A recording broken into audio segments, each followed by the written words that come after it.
aeropuerto internacional, donde fue recibido por el gobernador David Monreal. Según consignan los partes de prensa, el arribo del presidente Andrés Manuel López Obrador a Zacatecas se ha dado en medio de un fortísimo despliegue policíaco y militar de la Guardia Nacional y la Sedena, que lo escoltará durante su estancia en esa entidad. Estará en Valparaíso, una región muy, muy, muy caliente. No hay que olvidar que hace apenas unos días estuvo también en Zacatecas el embajador de Estados Unidos en México, Ken Salazar, donde tuvo un encuentro con el gobernador David, pero también estuvo el presidente Ricardo Monreal. Todo tiene que ver. Les hablo de este contexto porque justamente estamos hablando de un tema caliente como es el debate a favor, el debate a favor de prolongar la vida no solo de la Guardia Nacional o darle mayor horizonte del pactado en la Cámara de Diputados, en el Congreso de la Unión, bajo el entendido que seguirá bajo el paraguas operativo de la Secretaría de la Defensa Nacional, pero también bajo el control de una autoridad civil que es la Secretaría de Seguridad Pública y la del propio presidente, que es el comandante en jefe. El hecho de que el presidente se interne en una de las zonas más calientes, para mí, pues, es algo así la demostración de que Andrés Manuel cree, y cree mucho, que siempre él lo ha demostrado como político, que es necesario ir bajo esta política de a Dios rogando, pero con el mazo dando. ¿A ti qué te parece, querido Víctor, el hecho de que el presidente se apersone en Zacatecas, un lugar muy caliente, en medio del debate de la necesidad de mantener a la Guardia Nacional y que ésta quede bajo la égide de este modelo híbrido de la defensa y de la Secretaría de Seguridad Pública? ¿Algún mensaje querrá el presidente lanzar en medio de este debate? Pues sí, efectivamente, porque Zacatecas, al menos de acuerdo con los datos del Secretario Ejecutivo del Sistema Nacional de Seguridad Pública, pues es la entidad federativa que tiene la mayor tasa de homicidios. Básicamente son tres las principales, bueno, las que tienen relativamente altas, es Zacatecas, Colima y Baja California, y de estas tres, pues es Zacatecas la que tiene la mayor tasa. Entonces sí, yo creo que va por ahí, y digo, a ver, si a mí me preguntan respecto al debate de la Guardia Nacional y el mando civil, etcétera, yo creo que es lo que hay. O sea, me queda claro que sí, lo deseable es que en el largo plazo haya una policía pues civil, porque vamos, las funciones del ejército y de la policía pues son diferentes, ¿no? O sea, el ejército por su naturaleza pues básicamente es para repeler agresiones del exterior, que en realidad en México nunca hemos tenido esos problemas, salvo cuando ha sido Estados Unidos, y pues ahí sí no les duramos nada. Pero por otro lado, pues también nos colgamos de su protección. O sea, realmente el famoso plan DN1 pues nunca se ha aplicado, ¿no? El DN2 sí para las insurrecciones internas, particularmente en la guerra sucia, pues ahí sí ha tenido un papel el ejército, y bueno, y más que nada es el 3, ¿no? O sea, sobre todo para rescate en desastres naturales, ¿no? Bueno, que eso de desastres naturales no necesariamente los causa la naturaleza, ¿no? Sino son construidos también por el hombre o por los humanos.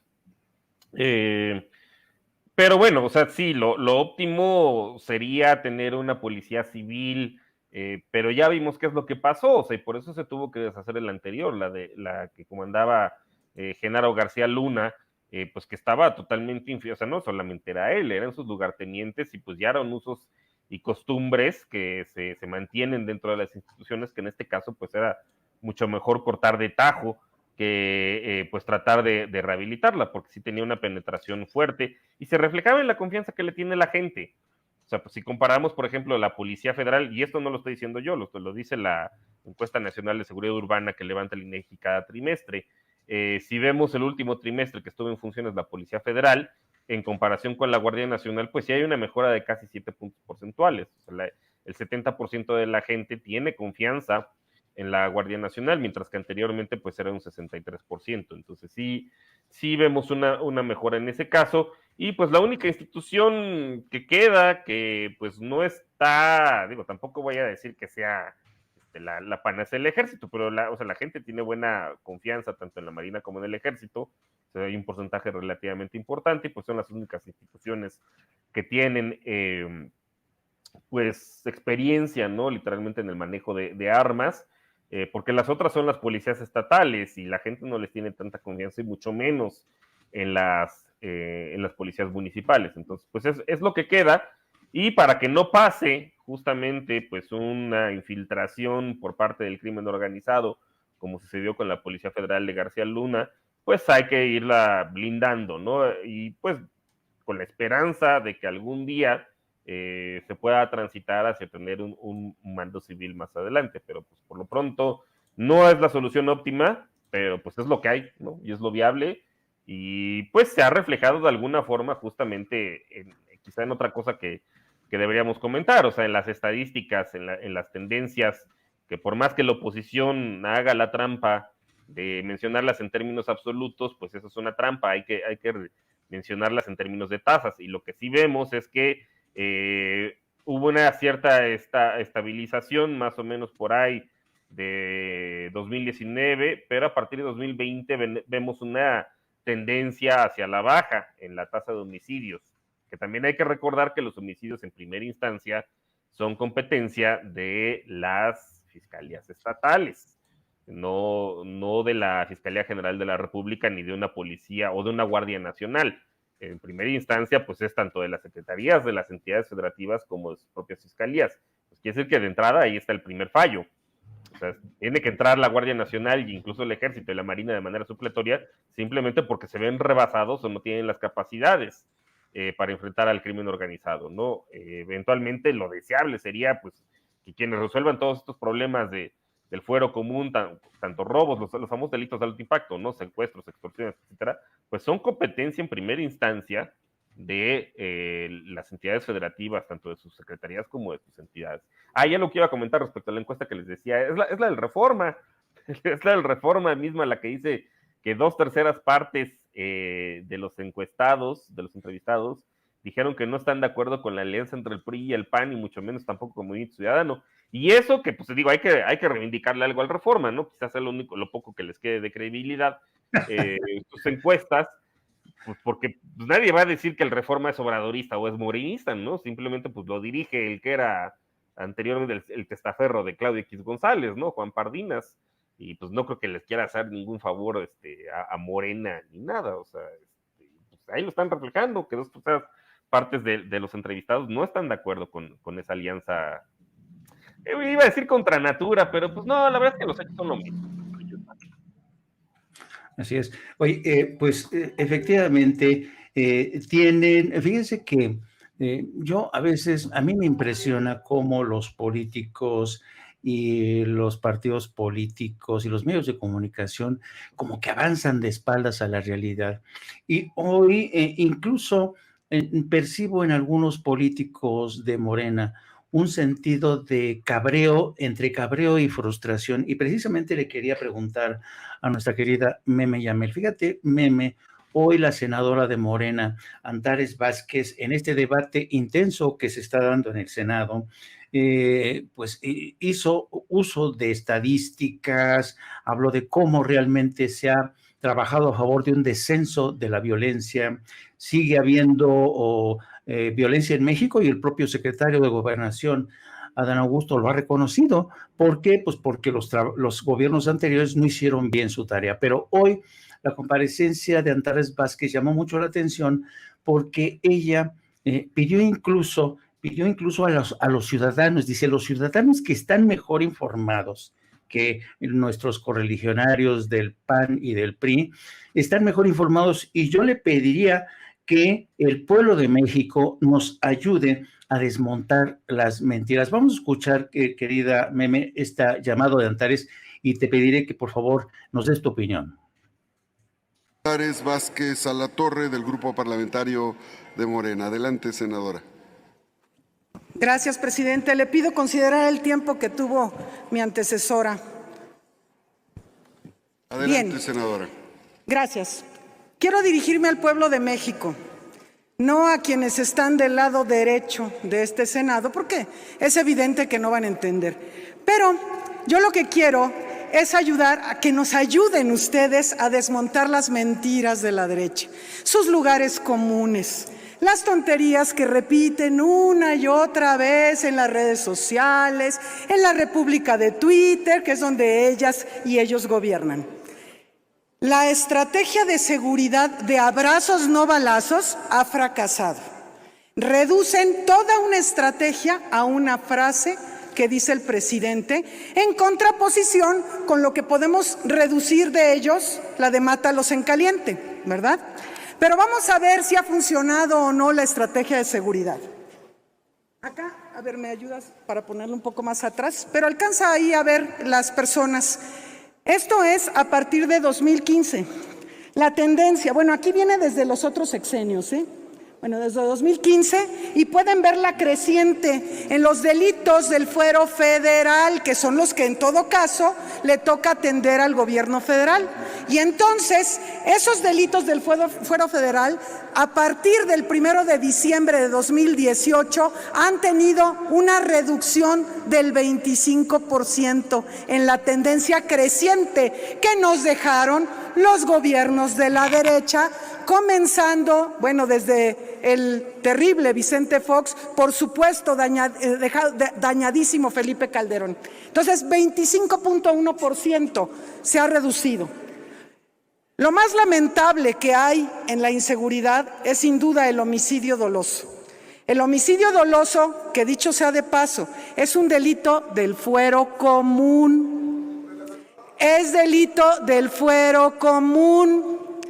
Ese que Felipe Calderón dejó en una espiral creciente pavorosa y que aquí viene desde el sexenio de Peña Nieto la tendencia pavorosa, ¿sí? A partir del 1 de diciembre de 2018 ya ha tenido una reducción del 13%. Entonces, ¿cómo que no está funcionando? Pero vamos a ver otros detalles de esto del homicidio doloso. 6 entidades concentran el 49% de los homicidios de cada mes. Este es el último informe de seguridad de la Secretaría de Seguridad Pública y del Secretariado de Seguridad Pública.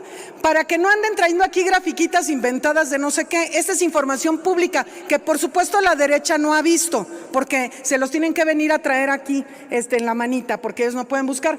Pero 49%, o sea, la mitad de los homicidios de este país se concentran en 6 entidades. Lastimosamente, aquí está mi Guanajuato. ¿En qué lugar creen? En primer lugar. ¿Saben quién gobierna Guanajuato desde hace 31 años? El PAN, ¿sí? El PAN gobierna hace 31 años. Y estamos hablando de un delito del fuero común. Están estados como Michoacán, que acaba de cambiar de gobierno, gracias a Dios. Baja California, que también. El Estado de México, también con una hegemonía de más de 90 años. Jalisco, ay, ternuritas de Jalisco, ¿verdad? Un gobierno represor de la derecha. Y Chihuahua también. ¿Quién gobierna Chihuahua? ¿Desde cuándo, senadora? El PAN. Bien. Estos son los resultados objetivos. Cuando hablamos de otras cosas, por ejemplo, la respuesta de los gobiernos locales, porque aquí se han rasgado las vestiduras en decir que se trata de más coordinación, exactamente de coordinación municipal y estatal. ¿Y saben qué? Por ejemplo, a nivel nacional, ¿saben cuántos policías hay por cada 1,000 habitantes? 0.8 policías por cada 1,000 habitantes. La recomendación de la ONU es de 1.8 por cada 1,000 habitantes. En mi Guanajuato hay 0.5 policías por cada 1,000 habitantes. Eso estamos hablando de lo común, del municipal y de lo estatal. ¿Cómo van a repeler? A ver, andan diciendo muy valientitos que no, que la guardia y la militarización. Vamos a preguntarle al gobernador de Guanajuato qué haría ahora que ya quieran quitar ellos, sus senadores y sus diputados, sus senadoras y diputadas, que quieran quitar a los militares del estado de Guanajuato. A ver qué responde el señor gobernador y sus presidentes municipales de los municipios más violentos del país. Bien, mienten quienes dicen que no hay guardias nacionales o guardias civiles o gendarmerías adscritas a secretarías de las defensas. En Francia, en España y en Italia están adscritas a la Secretaría de la Defensa o al Ministerio de Defensa. De hecho, en España y en Francia están adscritas, como se pretende aquí, a la Secretaría del Interior, al Ministerio del Interior y a la Defensa. Entonces están mintiendo estas personas. Hay una diferencia sustancial entre qué es militarizar un país y qué es adjudicar una disciplina militar a un cuerpo policíaco. Hay una diferencia abismal. Militarizar al país es lo que han hecho ellos en el pasado, ya muy dicho hoy. Darle disciplina militar a un cuerpo de seguridad pública tiene que ver con evitar lo que ellos hicieron con la Policía Federal y con otros cuerpos de seguridad locales, municipales y estatales. Bien, bien, hasta ahí lo dejamos. Creo que es suficiente. Se pueden dar ustedes una idea de lo que propuso la senadora Antares Vázquez. Yo lo quiero preguntar, yo sé que nuestra querida Meme Yamel tiene un compromiso y por eso, pero basta con lo que escuchaste, ¿no, Meme Yamel? Para entender esta frustración y este enojo, este cabreo de Antares Vázquez, que intenta desmontar las mentiras, las patrañas, los montajes de la derecha y pide ayuda al pueblo. ¿Qué opinión tienes, querida Meme?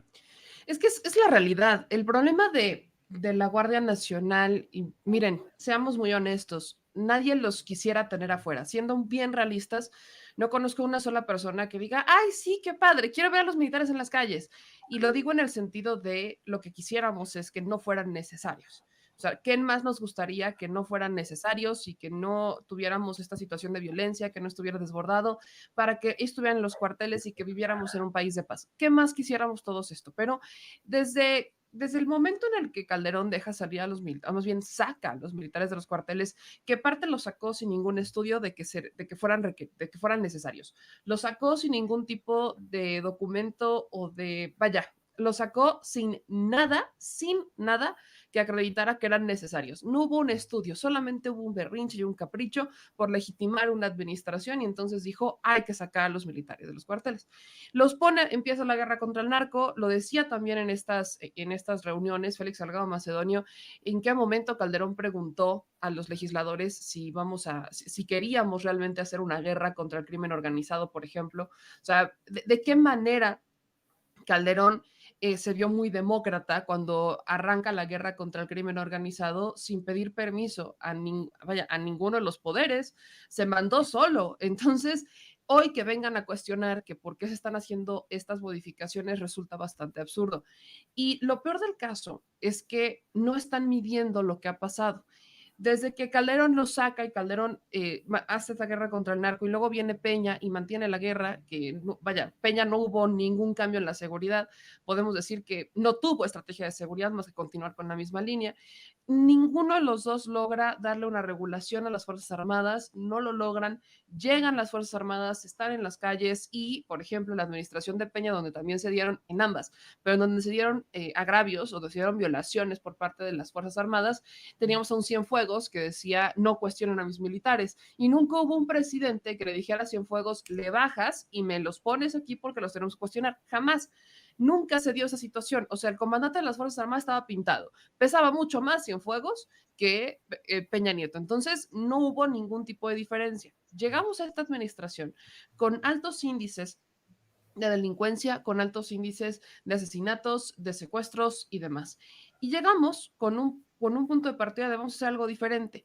Sí, efectivamente, el presidente había llegado a la propuesta de vamos a desmilitarizar, que era la propuesta original. ¿Cómo es la desmilitarización? Vamos a formar la Guardia Nacional, que la Guardia Nacional es la única que se va a quedar en las calles y las Fuerzas Armadas paulatinamente van a regresar a los cuarteles y van a terminar de regresar por completo en 2024. ¿Qué pasó ya en la aplicación? Que se tardaron 3 años. 3 años se tardó la administración de Andrés Manuel López Obrador en empezar a bajar la incidencia delictiva. 3 años.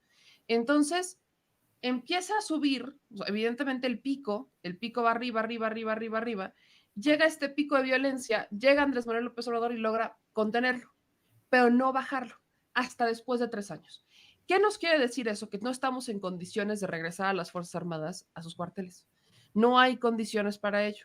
¿Y qué quiere decir también? Que hay que fortalecer a la Guardia Nacional para que pueda cumplir con su deber, para que pueda cumplir con la propuesta y que pueda cumplir con la misión. Esto quiere decir, se tienen que quedar afuera. Pero hay un factor todavía más determinante que todo esto, que el factor de las gráficas y los datos duros, como lo explicaba la senadora Antares. El factor más importante es la aceptación, la aprobación y el respaldo de los ciudadanos. Y eso es lo que no entienden. Todos los que hablan de, ay, es que necesitamos un mando civil en las calles y necesitamos a la Policía Federal de regreso, olvidan que la gente no le tiene respeto a las policías federales. Olvidan que no hay respeto ni a los estatales ni municipales. Olvidan que a los policías se les ve y se les ve con desprecio. Y esto es triste porque hay varios que sí están ahí por ¿verdad? Un compromiso por proteger a su comunidad, pero no son todos. Vaya, la corrupción que existe dentro de las comandancias, la corrupción que existe dentro de las células policíacas es brutal. La corrupción llegó hasta los exámenes de control de confianza, en donde eran controlados por el que estaba arriba, y esta persona decidía si pasaba o no el examen de control de confianza de una persona que no necesariamente lo habría pasado, se desquitaban o sea, vaya, cuestiones que ponían en riesgo toda la operación policíaca, y además ni siquiera tenían condiciones dignas, o sea, no había sueldos dignos, nada, absolutamente nada. Entonces, ¿a qué estamos llegando? Volteamos a ver que no podemos con la población civil, o más bien el mando civil no puede con esto, simplemente no puede. De ahí, por ejemplo, que sean policías estatales y municipales en los estados quienes requieren de la participación de las Fuerzas Armadas. Ellos mismos lo están pidiendo. Operativamente lo están pidiendo, no es algo que se nos haya ocurrido o que se haya impuesto. Las condiciones de seguridad que se fueron dando nos obligan a tenerlos afuera, y además obligan a las autoridades, a los mandos civiles, a requerir el apoyo de los militares y de los marinos. ¿Por qué? Por el adiestramiento que tienen, por la capacidad que tienen, por absolutamente todo el bagaje que viene dentro de las Fuerzas Armadas y de la Marina.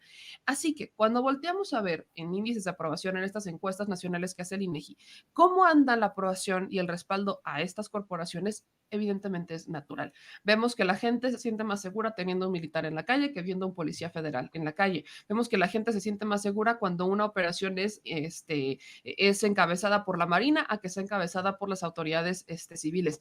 Lo estamos viendo.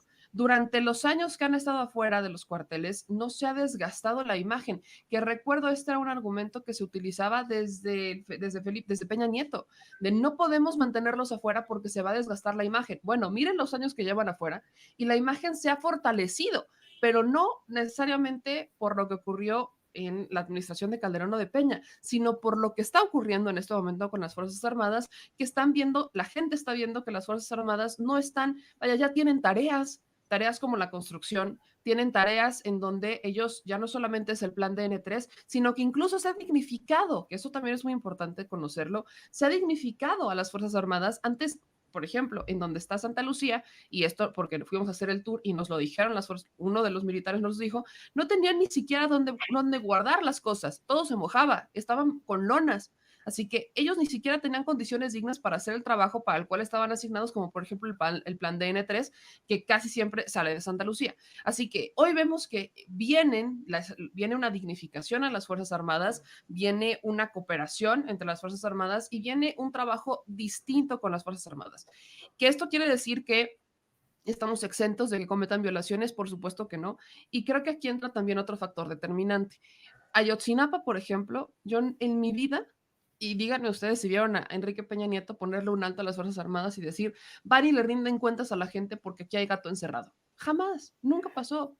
Hoy tenemos una administración que no solamente está obligando a las Fuerzas Armadas a que entreguen todos los documentos, porque no fue fácil. No fue fácil que las Fuerzas Armadas lo entregaran, se requirió de la voluntad y se requiere de mucha labor interna del general secretario Luis Crescencio Sandoval para lograr que se entregaran documentos, para lograr que se abriera el campo militar número 1, para que se pudieran investigar los hechos de la Guerra Sucia. O sea, se requirieron varias cosas que tuvo que hacer el general secretario Luis Crescencio Sandoval para que pudieran salir documentos y pudieran salir testimonios que antes no estaban saliendo y que estaban guardados en completa secrecía. ¿Qué otro dato tenemos? Y son datos duros, que el presidente declara, o el presidente, más bien la Subsecretaría de Derechos Humanos, encabezada por Alejandro Encinas, acepta lo que ninguno de sus antecesores se atrevió, pues particularmente Peña, porque él fue el que le tocó, de Ayotzinapa, que era un crimen de Estado. Y no solamente se quedó con decir es un crimen de Estado, sino que permitió que salieran las órdenes de aprehensión en contra de los mandos militares. Esto es otro dato duro. Para aquellos que dicen que el hecho de que se esté dando tanto poder a las Fuerzas Armadas quiere decir que van a estar bajo un velo de impunidad, no existe ningún dato que nos diga que esto va a pasar. No, o sea, solamente son suposiciones y opiniones de las personas que están actuando con prejuicios, porque datos duros no tienen, al menos no de esta administración. Pudiéramos cuestionarlo perfectamente en las administraciones pasadas y ahí entra el factor quién es el comandante supremo de las Fuerzas Armadas.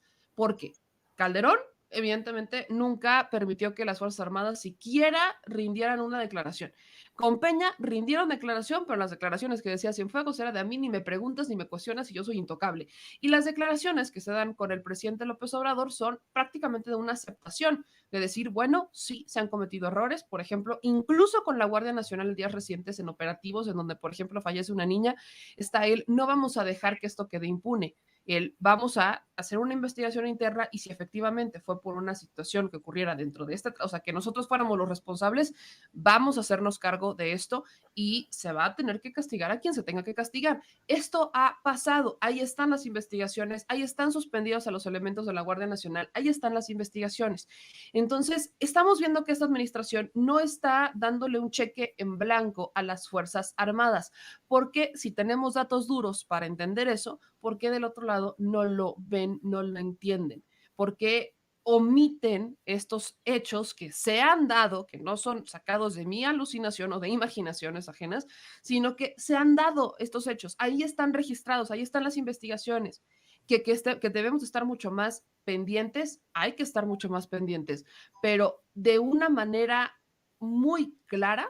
Tenemos que decir que desde el lado de la oposición están usando discursos bastante,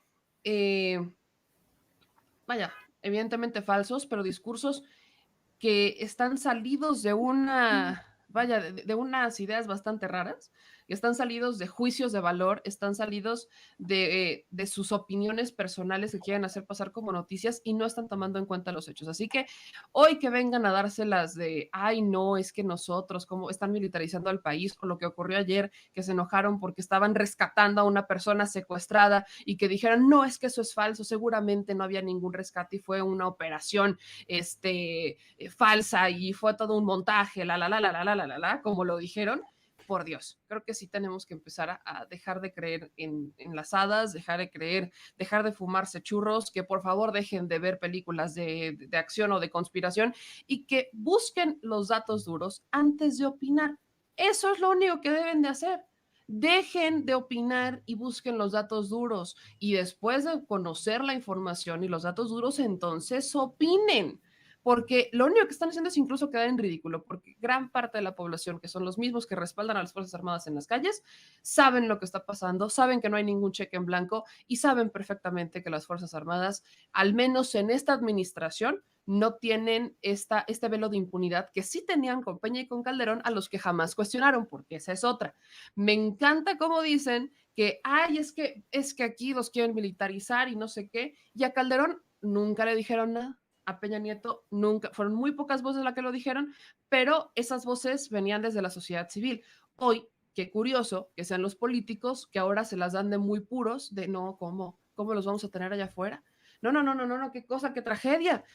Hay que regresarlos a los cuarteles. Hasta pareciera que no se acuerdan lo que dijeron cuando estaba la administración de Calderón y cuando estaba la administración de Peña. Y hasta, vaya, es hasta burdo, pues, que quieran que nosotros nos creamos eso de hoy estamos muy preocupados de que las Fuerzas Armadas estén en las calles. Si no entienden por qué hoy necesitamos que estén en las calles, es porque no escuchan al pueblo. Se las dan de muy golpes de pecho y de, ay, nosotros recorremos la calle y que nosotros estamos al pie con la gente y que los escuchamos y no sé qué. Y eso no es cierto, porque si escucharan a la gente, entonces sabrían todo lo que aquí estamos diciendo, sabrían todo lo que aquí se está exponiendo, sabrían lo que está ocurriendo en este país y no andarían replegando mentiras por todos lados a donde quiera que van. Así que, tristemente, estamos en este debate. El debate ni siquiera es por los datos duros, el debate ni siquiera es por los hechos. El debate es por un grupo opositor que quiere que le vaya mal a este país, mientras que el otro grupo está intentando rescatar a este país con lo que tiene, con lo que puede, y esto significa también cambiar de opinión cuando estás en la presidencia, como lo hizo el presidente López Obrador.